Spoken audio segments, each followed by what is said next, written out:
मोदी जी ने जब ये नोटबंदी करी तब मोदी जी की मां एक लाइन में लगी दिखाई थी अखबारों में, टीवी में, और वो 2000 रुपये ले आई थी। उसको 2000 को कितना बड़ा नोट दिया गया था, तो आज तक खत्म नहीं हुआ उसका, दोबारा लाइन में नहीं लगी वो। यह वो नोट एक नाटक था।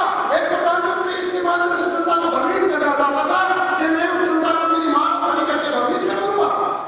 या उसकी मां का 2000 का नोट आपको चालू है, गरीब का क्यों नहीं चल रहा 2000 का नोट? ये बातें समझोगे जब तक जिंदगी गुजर जाएगी। आपको कभी मंदिर के नाम से, कभी मस्जिद के नाम से लड़ा के और आपकी वोटें ले ली जाएंगी। उस आरएसएस से मेरे भाई यहाँ हैं, उनका रोग कितना मासूम और सुंदर आया।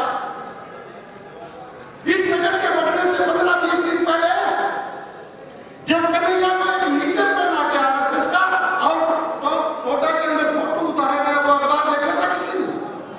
मतलब रात-रात को आरएसएस वाले आरएसएस का प्रचार भी बना देते हैं किसी कांग्रेस के व्यक्ति को, क्योंकि पैसे खा रखे थे इन्होंने और पैसे में टिकट बिकी थी, ऊपर से आदेश था। और ईश्वर की कसम खाने कहता हूं, मेरे पास पैसे लेने के लिए भेजा था। मैंने ये बात वसुंधरा जी को बताई, उसने कही अचरज है ये काम कर सकते हैं। मैं सच्ची बात करता हूं, ये बात मेरी वसुंधरा जी तक भी जाएंगे। मगर मैंने मेरे पास पैसे लेने के लिए भेजा था, मैंने मना कर दिया और उन्होंने कही टिकट जिसको भी दे दो, मैं चुनाव नहीं लड़ूंगा। टिकट का टिकट की मशीन को मैं खरीद सकता हूं, पर ऐसे बेरुपये काम नहीं करूंगा। मैं टिकट तब खरीदूं जब मैं चोरी करता हूं, मैं कोई डकैती मारता हूं, मैं आपको लूट के ले गया हूं। मैं 11 वर्ष से आपकी आंखों कहते हूं, 11 वर्ष पहले मैं यहाँ आया था। 11 वर्ष में आज तक मैं कितना धन यहाँ से बांध के ले गया, कोई व्यक्ति अपनी छाती पर हाथ धर के बता दे। या देखे गया या देखे गया।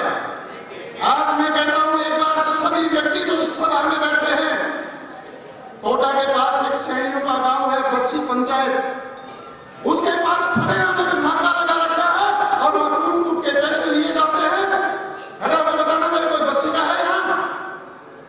वहां कूट के पैसे लिए जाते हैं। कोटा थाना मिला हुआ है, एसडीएम मिला हुआ है, वहां का प्रशासन मिला हुआ है और वो एमएलए की देखरेख में वो बदली लूट का चल रहा है। उन लोगों से पैसे लिए जाते हैं। और कल हम परसों के दिन हम गए, आज 3-4 दिन पहले मेरे साथ कौन कौन थे? कैलाश जी आप थे? आप कौन थे? कौन था? इसके सामने आए थे। सैनियों के 2 लड़कों को पीटा गया, आप भी थे। सैनियों के 2 लड़कों को पीटा गया, उनसे पैसे लिए गए। हमने गाड़ी रोक के पूछी कि क्यों पीट रहे हो? कैसा भी ट्रैक्टर थोड़ा सा आगे रोक दिया। वो ये कह रहे थे ट्रैक्टर के ब्रेक नहीं लगे, थोड़ा आगे रोक दिया, पैसे तो दे रहे। मैंने पूछी किसके आदेश से पैसे ले रहे हो? सरकार का नाका है तो कागज दिखाओ। सरकार का नहीं है, रामचंद्र गुर्जर और एमएलए का नाका है। धिक्कार है तुम्हारे चरण को। इस देश में चलने वाले बात की घटनाएं देखी है। इस देश ने कारगिल 62-65 और 71 के युद्ध देखे हैं। इस देश के नौजवान कभी डरे नहीं है और तुम्हारे घर में ही लूट हो रही है और ईमानदार बने बैठे हैं वो व्यक्ति।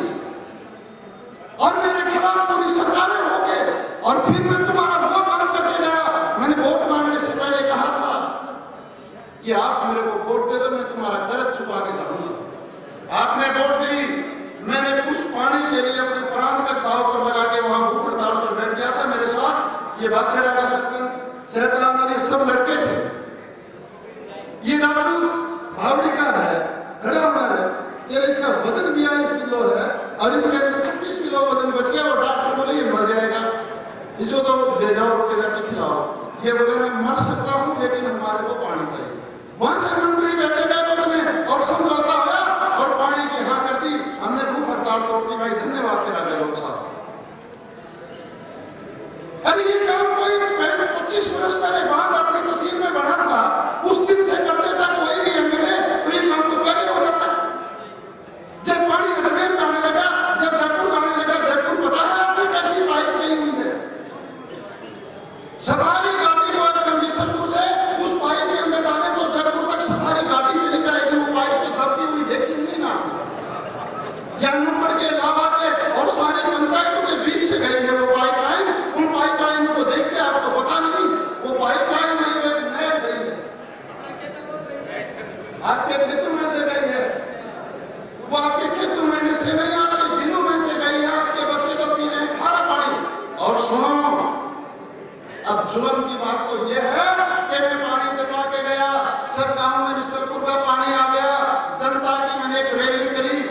जनता ने मेरा विश्वास रखते हुए, और कम से कम 50-60 हजार आदमी भास्कर अखबार में लिखे थे, 40 से 50 हजार आदमी इस रैली में थे।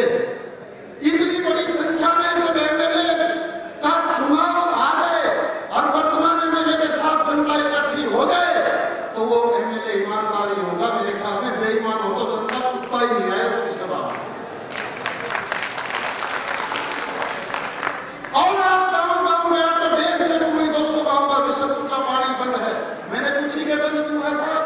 कैसा बिल भरने के बगैर पानी बंद हो गया। मैं इस सभा में कहता हूं कि हम बिल नहीं भर सकते। 5 जिले की 1.5 करोड़ रुपए की बजरी प्रत्येक दिन जा रही है, और यहाँ के एमएलए महानुभाव 5 जिले के एमएलए का उसमें हाथ है। ये आम जनता से पूछा जा सकता है, मैं नहीं कह रहा। और पानी जयपुर जा रहा है, अजमेर जा रहा है, और 5 जिले का चारागा अगर 1000 बीघा था तो 600 बीघा जमीन यानी 60% चारागा बिशनपुर के विस्थापितों को दे दिया गया था। उसके उपरांत 5 जिला पानी का बिल नहीं भरेगा, और पानी का बिल मांगेंगे तो हम बिजली का बिल भी बंद कर देंगे। और मैं एमएलए बनूंगा, सुनो ध्यान से, अब की बात इनको मैं टांग दूंगा हवा में। बाबा जी आया था ना, उसको कन्हैया ने केवड़ी का विधायक ले आए थे, वो बाबा जी दलाल था टेक्टूगा। मुझे पता था दलाल है वो, उस दलाल को भी साथ में टांग दूंगा आपकी बात। और विधानसभा का पानी मेरे एमएलए बनने के बाद माफ हो जाएगा, चाहे मैं मेरे घर से दूं और चाहे सरकार से माफ करूं। आपको एमएलए का चुनाव नहीं है, पर आज एमएलए का चुनाव हो चुका है। मैं आपको फिर से बताता हूं, ये इस तरह के चुनाव जनता के साथ में पिछला चुनाव नहीं था। पिछला चुनाव तो ऐसा था, एक वादा तो बनाने के लिए गए थे आप, और वो वादा का टाइम मर गया तो दूसरा बिठाना पड़ा। खाना भंगा अंडा कोई भी बिठा के बनानी शुरू। एक महात्मा से दिल्ली में घोड़ा, उसमें आंध्रा बांद्रा घोड़ा गधा चढ़ के सब कुछ गए दिल्ली के। ठीक है, बाप आके देखा तो कुछ तो नहा है गधे, ये कुछ बांद्रा है कुछ। ये चुनाव में घोड़े दौड़े थे। अब की बार मोदी की हवा को देखेंगे भाई, कितनी बड़ी हवा। और जब रणवीर ने ये कह दिया कि भारतीय जनता पार्टी जिसको भी टिकट देगी हम उसके साथ रहेंगे, और भारतीय जनता पार्टी ने टिकट किसी दूसरा को देगी, यानी मेरे हाथ तो पत्थर के नीचे दबी गए। अब बोल तो सकूं ही नहीं। अब की बार भारतीय जनता पार्टी गडकरी को भेज देगा, यहां से मैं बताऊंगा मेरे कैसे बनते हैं, और टेकड़ी से भी, और कोई उसके पास बड़ा होगा उसको भी भेज दे। वो जीत के दिखा दे हमारे को, फिर हम उसे भगवान मान जाएंगे। और एक टेकड़ी से भिक्षु सिंह देखा तुमने?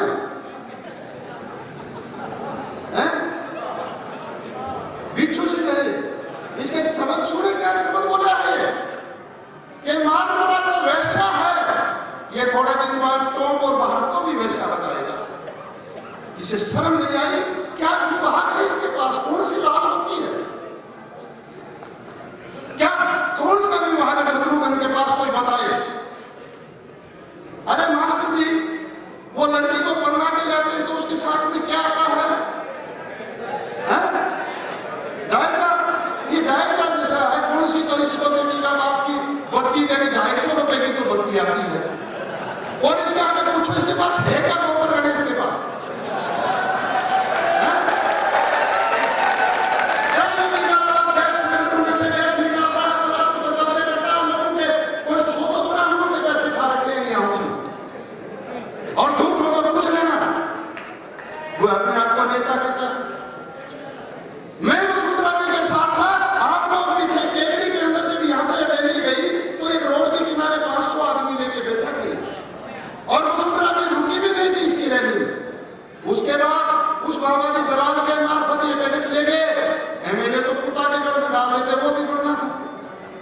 एमएलए तो ये उस विधि से बने थे भाई। एमएलए तो ये जनता की सेवा करके बने थे क्या? इन दोनों के घर रणवीर ने तो एमएलए बनने से पहले ट्यूबर हैंडपंप कहीं कुछ आपकी सेवाएं करी थी। इन दोनों के घर एमएलए बनने से पहले किसी व्यक्ति ने पानी पिया हो तो नाम बता दो अपना।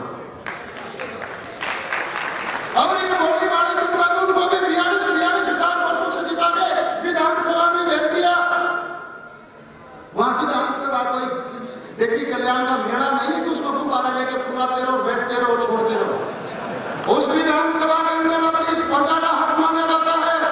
वो राजस्थान का सबसे बड़ा मंदिर है और उस मंदिर में खड़ा होकर साफ सुथरे और संवैधानिक शब्दों के अंदर अपनी जनता के हक अधिकार की बात रखी जाती है, और फिर नहीं माना तो फिर झूठ फजीती की रखी जाती है। ये क्या करेंगे? इनको बजरी से फुर्सत नहीं मिल रही, ये जनता की बात कब बोलेंगे, मेरे समझ में नहीं आ रही। देखो, मैं आपसे प्रार्थना करता हूं, ना तो मेरी जनता कमजोर है और ना मैं आपका नेता कमजोर हूं, क्योंकि जब मैं यहां आया था और चुनाव का टाइम आ गया, जब मेरे प्रति इनके पास जितने भी शस्त्र थे वो सारे काम में ले लिए थे। कोई गुंडा करता था, अभी मैं 3 साल यहां नहीं आया, कोई गुंडा कहता है क्या मेरे को?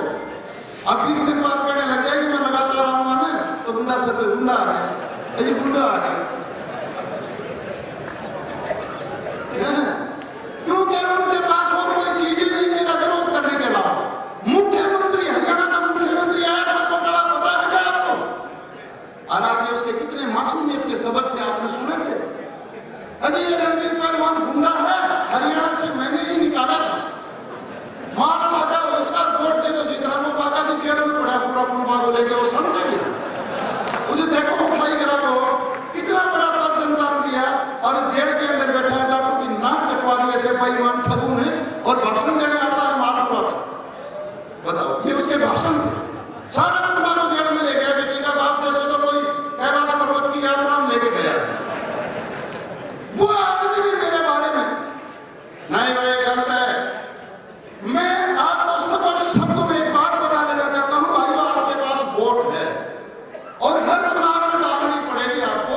वो रणवीर की डालो, धर्मवीर की, करमवीर की, नमकू की, बड़ाई की, बैरवा की, जाट की, राजपूत की, गुजर की, किसी न किसी की डालनी पड़ेगी।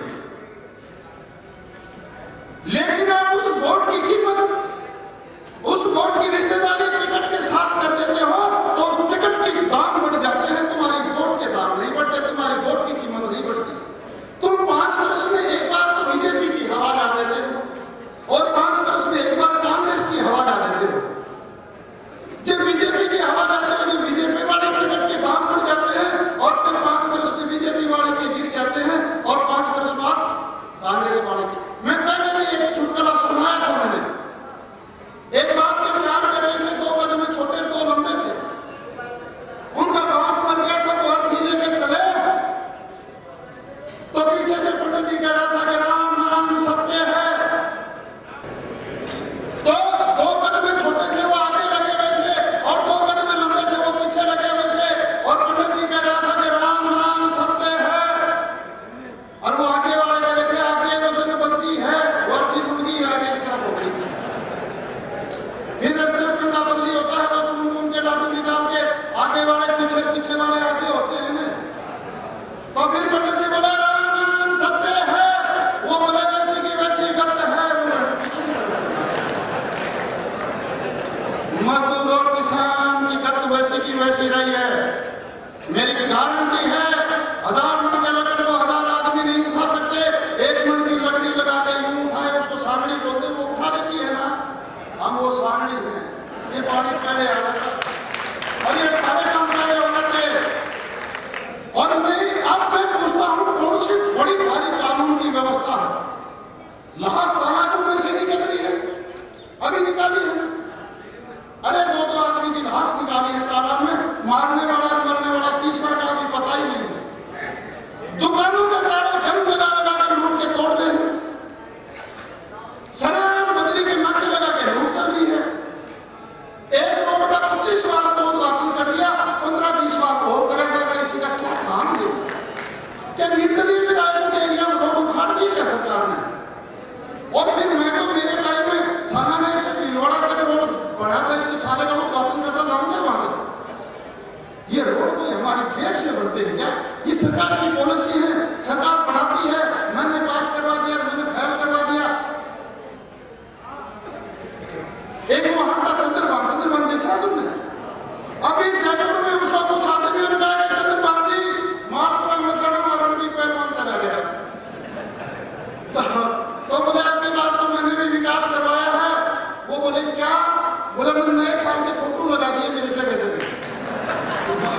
शर्म नहीं आती बेटी का बाप।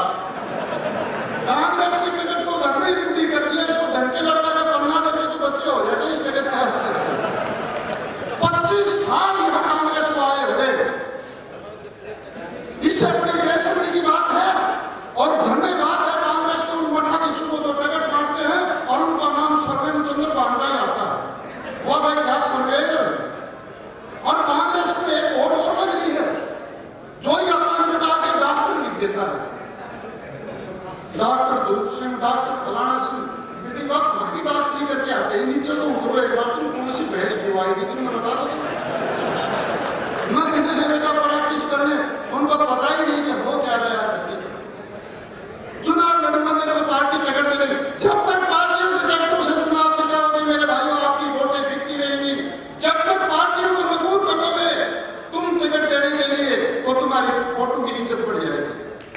राजनेता की नाक में जनता की नकेल होनी चाहिए, और राजनेता की नाक में जनता की नकेल नहीं है तो वो राजनेता तो भगवान के भी बस में नहीं आएगा। मैं लिख के देता हूँ, हमारी नाक में आपकी नकेल थी क्योंकि मेरे पास टिकट भी वोट की आप नहीं थी। मैं भाग के जाता नहीं था। ये बेरोजगार ये बात की बात यहाँ से दोबारा हम लोग से करेंगे, ये तो भाग जाएंगे दूसरी जगह। चंद्रकांत 2 बार आने के बाद में क्या बने पता है आपको?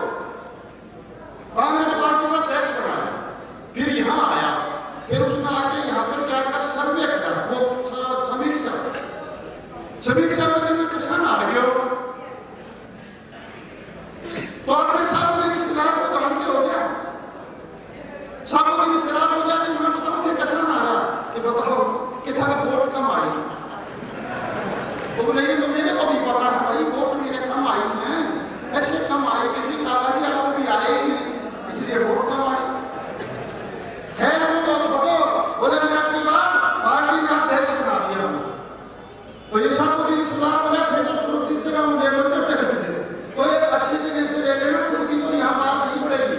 तो इससे बहुत सुरक्षित जगह जाकर अपने घर से टिकट ली। कहाँ किसका घर सुन लो मैं मंडावा, वहां से जमाने जब करवा के आ गए। अब फिर यहाँ वोट मांगने लगे, इसे पूछ ले तू क्या करना चाहता है, तेरी पूरी प्लान बता दे जिंदगी का। और भाषण चुनाव में ऐसा देगा, तुम्हें पता है ना मैं जीत के कहाँ जाऊंगा, मगर जनता को तो पता नहीं, मेरे को पता है तू शमशान घाट जाएगा, सीधा हो गई नहीं धरती पर। अरे बेटी के बाप ऐसा होया, एक आदमी पोखरा के अंदर टोपियां डाल के बिक्री करके आता था भाइयों, तो उसका लड़का एक ही था। उसने अपने लड़के से पूछी कि बेटा तू बड़ा होकर क्या करेगा? उसने कहा मैं भी टोपी बेचूंगा पिताजी। तो उसने कहा देखो बेटा, मैं यहाँ से जब टोपी बेचने टिकी जाता हूँ ना मालपुरा से, तो पीने के पास वो बड़ है, उस बड़ के नीचे मैं आराम करता हूँ और मैं टोकरे को रख देता हूँ, तो सभी बंदर उन टोपियों को उठा के ऊपर चढ़ जाते हैं। चिंता मत करना, मैं एक टोपी सिर पर रखता हूँ और जब उठ के चलता हूँ तो उस टोपी को फेंक देता हूँ। सभी बंदर ऊपर से टोपियां नीचे डाल देते हैं और मैं उन टोपियों को उठा के और चुन के और बिक्री कराता हूँ। बेटा तू भी ऐसे ही करना। उसने कहा ठीक है। वो गया और पीढ़ी के उस बड़ के नीचे जाकर उसने टोकरा रखा, सभी बंदर टोपियों को उठा ले गए। वो हंसता रहा और उसने एक टोपी अपने सिर पर ही रखी। आखिरी उठ के चला तो उसने अपने सिर वाली टोपी को नीचे फेंका। बंदर का एक छोटा सा बच्चा है, उस टोपी को भी ले गया। तो वो बड़ा वो पाएंगे थे, तो वो बोले बड़ा ढर्रा नहीं चलेगा, जनरेशन बदली हो चुकी है, मेरा बाप इनसे ये पूछा उठाएगा उनसे, ये किसको जानते हैं? मैं इस भीड़ में बैठे 90% व्यक्तियों के नाम जानता हूँ और मैं सोचेगा का जानता हूँ, नहीं सोचेगा नाम किसी ने घायल है। 90% के नाम और गाँव के नाम, इनसे गाँव के नाम लिखवा दो, क्या महीने पड़ेंगे? टिकट मिलेगी मेरे को 15 दिन पहले आते हैं और 15 दिन में भाग दौड़ के बेटी के बाप बेसन जीत के तो घर में छुप जाते हैं और हार गए तो चले जाते हैं। नहीं, राजनेता जिस जनता की वोट ले ली उसके ऊपर प्राणों से भी अधिक दर्द होता है। उस राजनेता को प्राण देना स्वीकार, जनता का हक अधिकार देना स्वीकार नहीं होता, उसे राजनेता कहते हैं, उसे जनता का जनप्रतिनिधि कहते हैं, उसे जन सेवक कहते हैं। इनके बाप ने भी जनता की सेवा करी है क्या?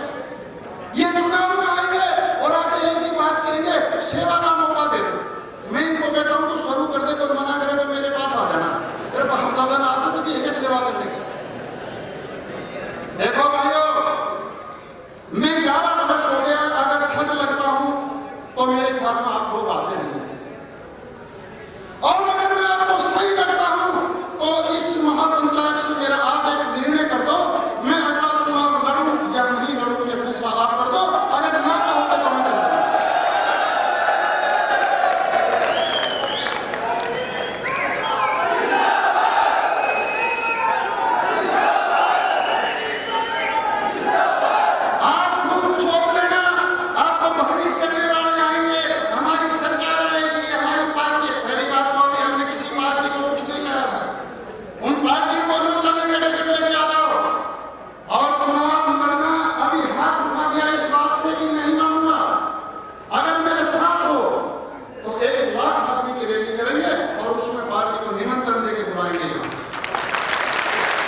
इसमें टोंक जिला नहीं, चारों साइड के किसान बैठे होंगे। और दूसरा टाइम दे देना जिस दिन फार्म भरूंगा, और तीसरा टाइम उस दिन खीर बना के रात को सो जाना, सुबह खा के वोट डाल देना। चौथा टाइम नहीं मांगना। एक थोड़ा सा एहसान कर देना मेरे ऊपर, अगर कर सकते हो तो, बाकी तो कर्ज आपके मेरे ऊपर बहुत ज्यादा पहले मेरे को ये रोज जड़ूंगा अरीन में खड़ा रखते हो, मेरे से नेता का काम ले लो, कहीं भैंस ब्यागी बकरी ब्यागी जड़ूंगा है जी, आ खड़े हो। सुनो, कोई गांवों में आदमी शांत हो जाते हैं, अब उस जगह जरूर जाना चाहिए, परंतु साहब 20, 30, 50 गांव में शांत हो गए, एक आदमी सब जगह नहीं जा पाता। तो ऐसा होता है, इस रामकिशन दहल के घर बैठ गया, जाके किसी के तो भंवर दहल उसी दिन नाराज हो जाएगा। गोपाल बैठ के बैठ गया तो फिर हमारा समझ लो सियार नाराज उनसे ही वोट ले लेना। ऐसा मत सोचो। अब राजनेता से पंडित और नाई का काम लेने लगे, या शादियों में तो पंडित को बुला लो। कोई दुख तकलीफ में रणवीर नहीं आए तो फिर उस दिन जुत्तू की माला मेरा डाल ही देना चाहिए। थोड़ा बोला कि ना हम घर का भी काम करना पड़ता है, सरकारों से भी लड़ना पड़ता है। सरकार क्या समझते हो, मेरे माला ही डालती है। 450 करोड़ रुपए के जब उन्होंने फ्लैट तोड़े, मैंने ताड़ी उठाई, वहां खड़े होकर मगा बेटा और तोड़ दो, और कोर्ट से जीत गया मैं। और यहाँ घोषणा करी थी काका गहलोत ने, चुनाव के बाद रणवीर पहलवान को देखेंगे। अरे गहलोत साहब विधानसभा में देख लेना, मैं आया। और कैसे कैसे झूठे आदमी यहाँ आए थे कि चंद्रबाबू जी को थे तो ऐसे करो, एमएलए बना दो, मुख्यमंत्री बनाओ, मैं को काम। अरे पहले से एमएलए तो बना, मेरा बाप डायरेक्टली मुख्यमंत्री की फैक्ट्री खोल दी तूने। नहीं, प्रत्येक दिन दीवार और दिमाग में लिख दूंगा, टोटा मार पुराने प्रत्येक 36 कौम में वोट डलेगी तो केवल एक जगह डलेगी, या तो मेरे हक में या मेरे खिलाफ। निर्णय आपका ही रहेगा, मेरा नहीं। मैंने तो कभी आपको टूटने दूंगा, मैं किसी गांव को टूटने दूंगा। मैं पिछली बार अकेला आया था और कड़ीला गांव का एक लड़का मुझे लेके आया था, उसका नाम था राजाराम, और चुनाव में वो भी मेरे साथ नहीं रहा था। लेकिन मुझे 1 से 2, 2 से 4, 4 से 8, कई 1000 आदमी खड़े कर दिए थे, और मैंने आपकी सेवा करी लोगों। उसके बदले में आपका कर्ज कितना बड़ा मेरे ऊपर है, आपने कई 100 किलो खून से तोड़ के मैंने बनाया था। एक आदमी इस बात आपके अंदर से खड़ा होकर कहे कि मैं रणवीर पहलवान के घर गया था, चाहे खाना खाए बगैर या चाय पिए बगैर रणवीर पहलवान ने भेजा हो तो अधिकार है मेरा। फिर 100-150 लड़के आपके वहां पढ़ाता हूं भाइयों। और क्या परीक्षा दूंगा, जब एमएलए रह गया उसके बाद क्या लूट के ले गया।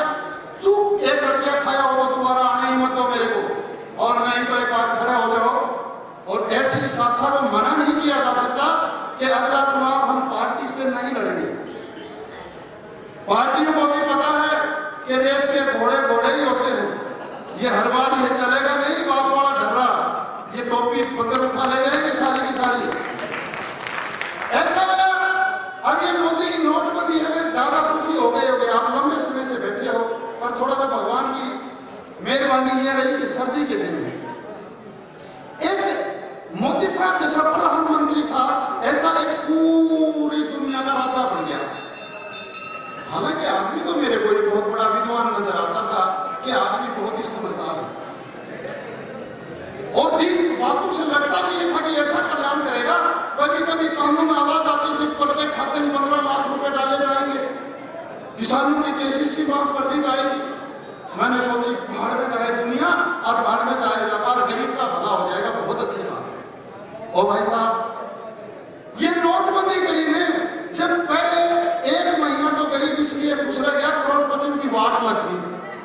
अरे बीजेपी वाले काका जियों ने ऐसे ऐसे गाने बना दिए, बारे मोदी कहीं नहर चलाई रहे, 500,000 की वाट लगाई रहे, थोड़ा गाना डीजे पर बजने लगे। अब जनता भ्रमित हो गई कि बहन तो आनंद ही आएगा। आपने सॉरी भाई, अब समझ निकला, माफ करना। जनता ने सोची मौज कर दी भाई मोदी जी ने। 1 महीना बाद समझ माही वाट तो अपनी लगी, 1500 की नहीं लगी। क्योंकि मैं जानता हूँ 2000 से ऊपर मजदूर हमारे महापुरा विधानसभा क्षेत्र के जयपुर में काम करते थे, वो सारे बेचारे घर आ गए। क्योंकि वहां 100 रुपए मजदूरी देने वाला भी नहीं, पति पत्नी शाम को 1200 रुपए लेके घर आते थे, 600 रुपए एक मजदूर को मिलते थे। आज 100 रुपए में उनको रखने वाला नहीं, सारी बिल्डिंगें बंद हो गई, सब रोजगार बंद हो गए, फैक्ट्रियां बंद हो गई, मजदूरों को मजदूरी मिलना बंद हो गई। अभी तक तो पूरा दिन है। और मोदी जी ये 15-15 लाख रुपए और ये किसानों की केसीसी माफ कर दे तो रणनीतिक चुनाव करने नहीं आएगा, ये वचन देके जाता हूं। फिर वोट देना वो किसी को भी खड़ा करेगा। जब पिछले चुनाव में मैं घर जाके बैठ सकता हूं और मेरे को खुशी हुई, क्योंकि आपने एक स्थानीय लाडला भी देखने का तो मौका मिलना चाहिए ना भाइयों। कभी तो मालपुरा को पैसा बताने लगे, कभी चारागाह बताने लगे। अरे मेरे काका, जब हम सब लोगों की दुख तकलीफ में काम आते थे, जब तुम एक ही दिन नहीं आए कि यहाँ के लोगों पे हम काम आएंगे, आप कहां से आए? तो हालात कुछ ऐसे नजर आए। वो जो राजा था वो एक समझदार व्यक्ति ने कहा कि राजा तो मूर्ख प्रतीक होता है। उसने कहा कुछ भी हो गर्दन काट देगा अगर तू चला गया। उसने कहा जाऊंगा जरूर। उसने जाके कही महाराज पृथ्वी पर आपका राज्य अधूरा है। उसने कहा गर्दन काट दूंगा। दूसरा शब्द बोला तो क्योंकि पूरी पृथ्वी पर मेरा राज। उसने कहा महाराज गर्दन आपकी है, कभी भी काट सकते हो, लेकिन कृपा करके मुझे ध्यानपूर्वक सुने। अगर आप थोड़ा सा सहयोग करें तो आपका राज्य सौरभ पर विस्थापित हो सकता है। सौरभ का नाम सुनकर राजा की कृपा करके इस कुर्सी पर बैठे, क्योंकि सीआर बीआर बनना चाहता है, डीआर एमएलए बनना चाहता है, एमएलए मंत्री बनना चाहता है, मंत्री मुख्यमंत्री बनना चाहता है। आगे की दौड़ सबकी है। थोड़ा 5-10 मिनट बैठ जाओ, जल्दी खत्म कर लेंगे, पर ये जरूर सुनो। तो उसने कहा कि राजा के वस्त्र कैसे आएंगे? उसने कहा महाराज पैसे लगेंगे, लेकिन वस्त्र ला दूंगा, इंद्र महाराज के वस्त्र लाके मैं आपको पहना दूंगा और पृथ्वी पर भी सौरभ का राज्य स्थापित हो जाएगा। उसने कहा बहुत अच्छा, कैसे के पैसे लगेंगे महाराज? पैसे बोला आप दिल्ली जाके देख लो महाराज, पीएसए डीएसए पैसे लेते हैं, ऊपर मंत्री तक जाते हैं। उसने सोची, राजा कुछ विचार करने लगा तो उसने कहा महाराज एक मजबूत कमरा बनाया जाए और उस कमरे में मेरे को बंद कर दिया जाए, बाहर से सेना लगा दी जाए और मैं उसी कमरे में सौरभ के वस्त्र मंगा दूंगा, अन्यथा मेरे को फांसी तोड़ दिया जाए। राजा को ये बात समझ में आई और समझ में आने के बाद राजा ने कुछ सैनिक लगा दिए, उसको कमरे में बंद कर दिया। फिर 5 दिन बाद उसने कहा महाराज कोई 5 करोड़ रुपए दो। 5 करोड़ रुपए? महाराज चारों साइड में सेना लगी हुई है, मैं कहां लेके जाऊंगा इन पैसों? उसने कहा ठीक दे दो। 10 दिन बाद उसने 10 करोड़ मांगे। उसने कहा 10 करोड़? बोले महाराज 5 करोड़ वो रखे, मैं तो दिए नहीं इंद्र महाराज। इस प्रकार से 100 करोड़ रुपए उसने उस कमरे में मंगवा दिए। अब तो राजा ने पूरी सेना और सेनापति को भी वहीं लगा दिया। एक रात उसने सेनापति को बुला के कहा सेनापति महोदय आप इस 100 करोड़ रुपए को अपने घर रख के आ जाओ। आज रात में महाराज को सौरभ के वस्त्र मंगा के दे दूं, जब तो ये पैसे आधे आधे कर लेंगे और मैं नहीं दूं तो सुबह मैं फांसी टूट ही जाऊंगा। आप राजा को पैसे वापिस दे देना, आपका प्रमोशन हो जाएगा। कह देना कि जब इंद्र महाराज की और इसकी बात हो रही थी तो मैंने इंद्र महाराज के दिल में कुछ कालापन नजर आया कि ये पैसे मैंने रख दिए थे। तो हुआ ये, और पैसे को वो सेनापति अपने घर रख गया। यहां से शुरू होगी मोदी की कहानी, इसे ध्यानपूर्वक सुनिए। वो रख के घर आ गया और उसने कहा कि लकड़ी का बॉक्स ले आना और उस बॉक्स पर जैसे दुल्हा की गाड़ी पर फूल चिपकाते हैं ऐसे कुछ फूल भी चिपका के ले आना। अब क्या हुआ, बुजुर्गों नौजवानों को बक्सा लिया है सेनापति और उसने कही राजा को बोलो सौरभ के वस्त्र आ गए हैं और 100 फीट ऊंचा एक मंच बनवाया जाए और 25-30 नगर इकट्ठे किए जाए। कोटा, अजमेर, भीलवाड़ा, ब्यावर, जयपुर, कोटपुतली सबको बुला लो। और ऐसा ही हुआ, सब बैठ गए और राजा मंच पर बैठ गया और वो वस्त्र लेके मंच पर गया। तो उसने जाके कहा महाराज आपका ताज मुझे दे दे, क्योंकि मैं अब सौरभ का ताज पहनाऊंगा। और भाइयों हो गया ये, उसने जब वो ताज राजा का उतार के बक्से में रख दिया तो बक्से से यूं ही एक ताज उठा के यूं दिया तो रात उसके हाथ में कुछ था ही नहीं। अब उसके हाथ में कुछ नहीं था तो राजा थोड़ा सा चिंतित हुआ। उससे पहले उस आदमी ने माइक के मुंह लगा के कहा कि ये ताज केवल उसी व्यक्ति को दिखेगा जो असल बाप की संतान होगी। ये ताज किसको दिखेगा? जो असली बाप की संतान होगी। तो बाबर 16 करोड़ ताड़ी बजाई का क्या ताज है? तो पड़ोसी ने सोची हो ना हो ताज तो असली है, तो तेरा बाप निकली। पड़ोसी ने ताड़ी बजाई और पूरी सभा ताड़ी बजाने लगी। अब राजा घबराने लगे। राजा के मन में आई कि पूरी जनता को ताज दिखाई दे रहा है, हो ना हो तेरा बाप निकली है, ताज तुझे इसलिए नहीं दिख रहा। पर राजा ने सोची अब तू मना करेगा तो भी मारा जाएगा। उसने कहा महाराज आपको लेके जाके दिखाई दे रहा है मेरे को, लाओ, और रख लिया।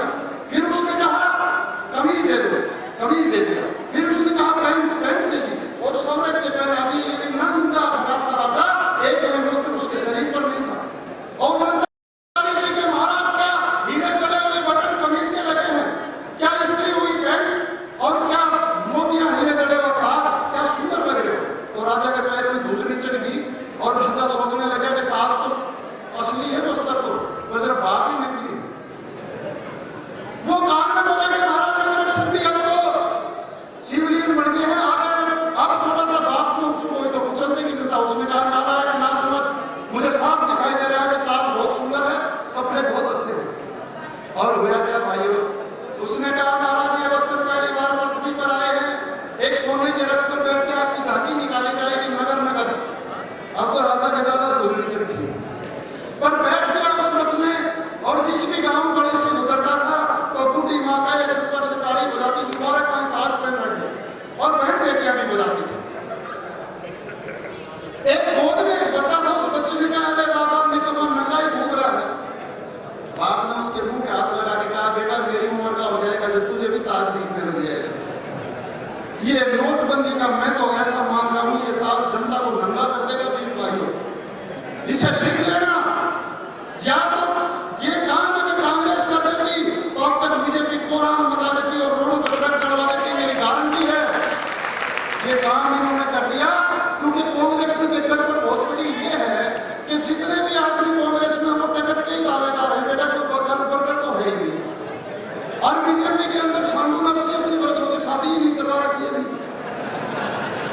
उनका एक ही काम लगा रहता है, आपके घर जाएंगे और जाके पूछेंगे ये कौन सा अखबार है, गुरुजी पत्रिका है, भास्कर भी मंगवा लिया करो। भास्कर मैं पसंद नहीं करता, अच्छा नहीं हो क्या, मतलब पत्रिका खरीद ले उसको तो मानते भी अपना ही, अखबार खरीद ले भास्कर तो उसको मानते भी दूसरा, और उनकी खौरी है कि मुसलमान को गाली दो हिंदू की वोट ले लो, और जहां मुसलमान ज्यादा है हिंदू को गाली दो मुसलमान की वोट ले लो। इतनी बेवजगी की राजनीति अच्छी नहीं होती। मैंने देखा कि आरएसएस के भाई एक मंदिर की गलती धरने पर बैठ सकते हैं, एक मंदिर में पैसा दिया हो उस आरएसएस वाले का नाम दिखा दो, पर किसान का मुंह मिलता है फ्री में, और मंदिर पड़ा रहता है। जब एक आरएसएस का व्यक्ति आगे भूख हड़ताल पर बैठा मैंने नहीं देखा, क्या किसानों के साथ नहीं है वो, क्या मजदूर के साथ नहीं है वो, तो फिर आप किस लिए उनके साथ हो, आप अपने साथ हो। और मैं आपको शुरू से एक बात कहता आया हूं कि किसान और मजदूर की जाति नहीं होती, ये एक वर्ग है। जब भी तुम अपने हक का फैसला लो तो फैसला सोच समझ के लो। बेटा बेटी पढ़ाने हो तो अपनी जातियों में पढ़ाओ, लेकिन राजनीति का फैसला जातिगत करोगे तो धोखा खा जाओगे। जहां गुजर भाई दादा वहां गुजर जीतता रहेगा, जहां पर मीणा भाई दादा मीणा जीतेगा, जहां पर ब्राह्मण दादा ब्राह्मण जीतेगा, जहां पर जाट दादा वहां जाट जीतेगा। मानो दूसरी जातियों का तो फिर जो कम जाति के हैं तो मारे जाएंगे वो लोग, तो उनका तो कोई भी नहीं होगा। इस बात पर आप घर जाके विचार करना, क्योंकि आपके हक की लड़ाई लड़ने के लिए 36 कौम को एक होना पड़ेगा, नहीं तो कितने ही तुम नेता चुन लेना और कितने ही रणवीर बुला लेना। जनता साथ है तो जहां और मालिक को झुका सकते हैं, और जनता साथ नहीं है ना तो खड़ा रोड पर बाबा जी तो भाई मूंग की दाल ही पी सकता है, और क्या करेंगे। देखो भाइयों, मैं इसके अलावा भी निर्णय 10-10 पंचायतों की छोटी छोटी पंचायतें करके और उनसे पूछूंगा। सबसे पहले मैं तारीख दूंगा पार्लियामेंट, दूसरा चुनाव में ऐसा नहीं होने दूंगा कि माइक लगा के गांव गांव को भ्रमित करते रहेंगे। चुनाव से 6 महीने पहले चुनाव करवा चुका हूँ, वो तो फिर वोट ही डालनी बचेगी। इन वोटों की हालत ऐसी कर दूंगा मैं, एक राजा की यहाँ बकरी थी तो राजा ने कहा मेरी बकरी को 24 जंगल में जाकर पेट भरा के छका के लाएगा, उसे मैं आधा राजा दे दूंगा। और बकरी भूखी आ गई, थोड़ा भी घास खा लिया,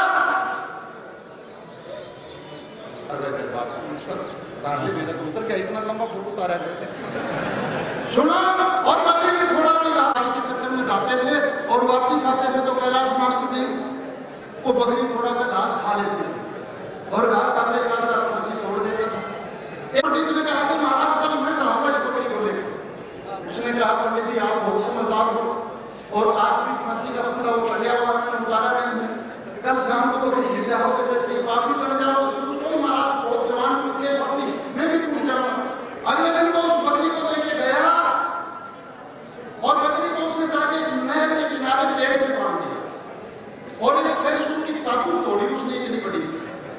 और हरा और खड़ा घास, अब उसने घास बकरी फिर आगे, फिर 60 फिर आगे 10 बार करके बकरी डरा दी घास से, फिर सो गया और फिर उठ के यही पलेट करवा दी और दिन में 10 बार करवा दी। एक दिन का रास्ता नहीं कराया बकरी को। शाम को रात में आया और उसने कहा महाराज बकरी को सुना।